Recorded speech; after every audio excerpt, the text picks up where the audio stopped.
Thank you very much for inviting me to give this talk about Bayesian quantum radar.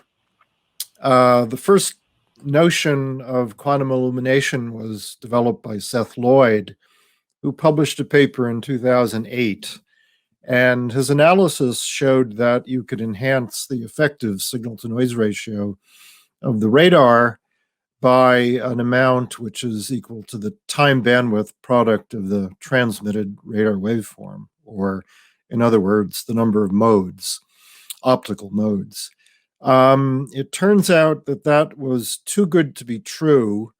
That could be a huge improvement in radar system performance, but too good to be true.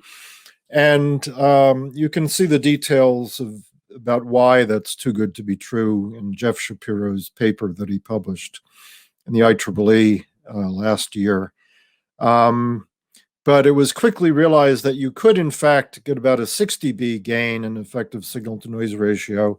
A paper published by Tan et al. In 2008. The 6 dB in radar engineering is the same as a factor of 4 improvement in effective signal-to-noise ratio.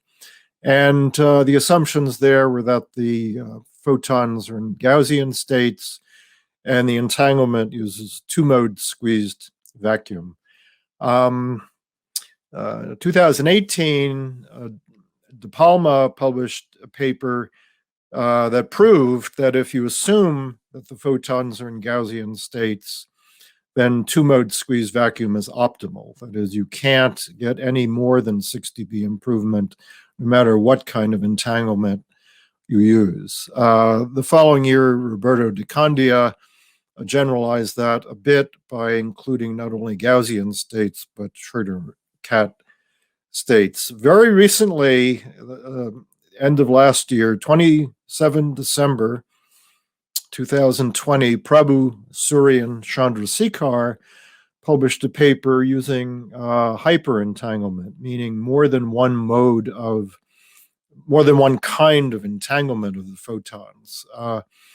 In particular, they assume that you used quantum polarization entanglement in addition to frequency entanglement of the photons. To the benefit of the performance, in particular, you could get 12 dB improvement. So that was quite a significant result. That paper is similar to ours in a number of ways, but different. What we have done is a independent calculation, but using full polarization antennas and hyperentanglement, but we assume a specific probability density for the Wigner function of the photons, in particular from the exponential family, the multivariate exponential family.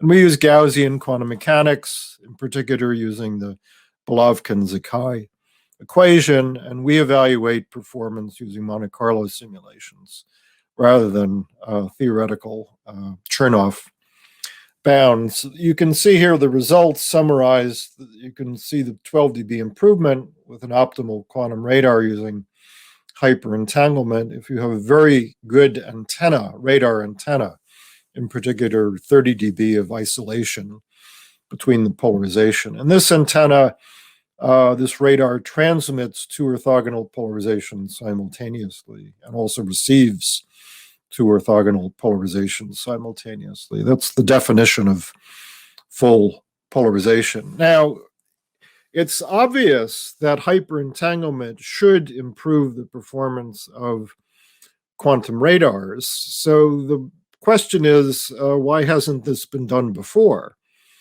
And I think there may be two reasons for that. One is shown in this picture. On the left, we have a plot of the magnitude of the quantum polarization. That's the ratio of elements in the Stokes matrix. And it's plotted versus the magnitude of the squeezing. R is the usual symbol for squeezing in two-mode squeezed vacuum entanglement. So you'll notice that the more squeezing destroys the quantum polarization if you're stuck with two-mode entanglement. On the other hand, in contrast, the picture on the right shows you that if you use four-mode entangled squeeze states, then the quantum polarization is intact, doesn't degrade by very much as you increase the squeezing. And if you use more modes, then you get even better results. We picked the optimal number of modes in our analysis. And a second reason why this idea probably wasn't published before is that in order to do this analysis, you have to deal with non-Gaussian photon states. Gaussian photon states, of course, are very, very easy to analyze because all you have to do is compute the covariance matrix.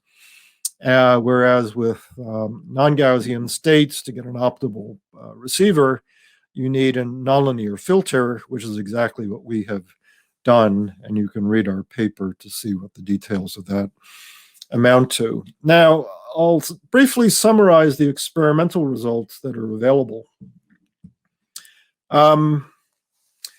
There has been no experiment at microwave frequencies that has demonstrated any advantage of quantum entanglement, despite two very valiant efforts to do so.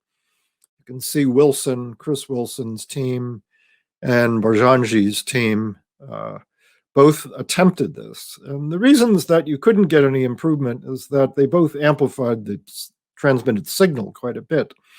The team at Waterloo amplified the signal by 62 dB, and the team in Vienna amplified the transmitted signal by 94 dB. It turns out that even if you attempt to amplify the signal with a quantum limited amplifier, only 3 dB, you would still destroy the quantum advantage, even in theory. So no amount of technological advance will improve that situation. That's very important to understand. And then the other experiments at optical frequencies also, the only one that gave any, even a very small improvement due to quantum entanglement of the photons is the experiment done at MIT, published in 2014. And they got a little less than 1 dB improvement. Their experiment was limited by some technical issues, probably also funding. Funding would have eased the technical issues, I'm sure. So another big problem with microwave quantum radars is the cost. So here's a plot that we did. X-band. X-band is about a 3 centimeter wavelength or 10 gigahertz frequency. What we're plotting is the cost of whatever hardware you have to actually generate entangled photons per watt in US dollars. And it's plotted against the amplifier gain, low noise amplifier gain transmitter. And at the time that I made this plot, I thought that it was feasible to amplify the transmit signal. So I have a very liberal scale going up to 200 dB of amplification. And what I thought had been demonstrated in Vienna and Waterloo was success with up 94 dB of amplification. So I thought, well, about 100 dB might be feasible. Turns out none of that is true. Even 3 dB of amplification destroys the quantum advantage. Firstly, it destroys the entanglement, but that does not immediately mean that you're destroying the quantum advantage. So really, you're operating at about 0 dB LNA gain in practice. And if you just do an eyeball extrapolation of those curves, you come up with absolutely ridiculous costs. That is, today, with today's technology at X-band, the cost of a quantum radar transmitting a watt of power would be 20 orders of magnitude greater than a classical radar today, say a solid-state GaN, gallium nitride amplifier. And even with the most optimistic assumptions, that is the widest possible bandwidth, say the full 100% bandwidth signal, and then another 2 orders of magnitude reduction in the cost of the cryogenic refrigerator, you get the cost down to about 15 orders of magnitude greater than a classical radar today. Classical radar today can generate a watt at about $1, $1 per watt. Let me just go back. I forgot to make a point on the theory. So all this theory about Gaussian photon states and 6 dB improvement or 12 dB improvement with non-Gaussian states. So this should remind you of a big important theory that's been developed for quantum computing, in particular the Gottesman-Knil theorem. And here what we need is a continuous variable extension of the Gottesman-Knil theorem, which in fact was published about 20 years ago by Bartlett and others. And then subsequent to that, people like Victor Veitch at Waterloo and others, Gottesman himself, have generalized that theory very nicely. So the message there was that in quantum computing, if you have if the machine is a Gaussian state, then you can easily simulate that with a classical computer with low computational complexity. And that appears not to be happening. And the fundamental reason for that, at least roughly, is that, well, the Wigner function would be Gaussian, so it's nowhere vanishing, it's strictly positive. So it's a genuine Probie density in the phase space, so you can easily simulate that, especially a Gaussian density. So it looks from this chart that that's not happening here with quantum radar for some reason. But let me assure you that it actually is. In fact, last year, we published a paper, it's at the IEEE radar conference that did not happen at Florence, Italy, unfortunately. So I published a paper saying, well, we can compute the covariance matrix of the joint transmit signal and idler for quantum radar, assuming 2 modes squeezed vacuum entanglement. And we can use that covariance matrix for the idler and the transmit signal to simulate a electromagnetic field, I and Q component, quadrature components of the electromagnetic field, and you would get an electromagnetic field at the target and then back in the receiver. That's exactly the same as if you had entangled pairs of photons at enormous cost. So that's a very, very specific, concrete, easy to implement example of a classical simulation of a quantum radar in the context of Gaussian photon states. But you'll notice that De Palma's theory assumes Gaussian states. If you don't assume Gaussian states, then the Wigner function could be negative, at least in some places. All it has to be is negative in a very small area of phase space, by the way. And then that opens up the possibility of actually getting true quantum advantage with a quantum radar. Now back to the cost. And why are these quantum radars at microwave frequencies so expensive today? Well, it's because at microwaves, E equals h nu tells us that the energy of a single photon is incredibly small. You would get about 1/100th of a femtowatt out of a single JPA, Josephson parametric amplifier. And the way to get that is you would need 10 kilowatts of prime power. So this is about the most inefficient imaginable power generation for a radar that I've ever heard of. And furthermore, the cost of these cryogenic refrigerators, which need to cool down to 7 millikelvin, is about $1 million per refrigerator. So to overcome this issue, the first thing, of course, you would do is do massive integration of the Josephson parametric amplifiers. And then also squeeze everything as small as you possibly can.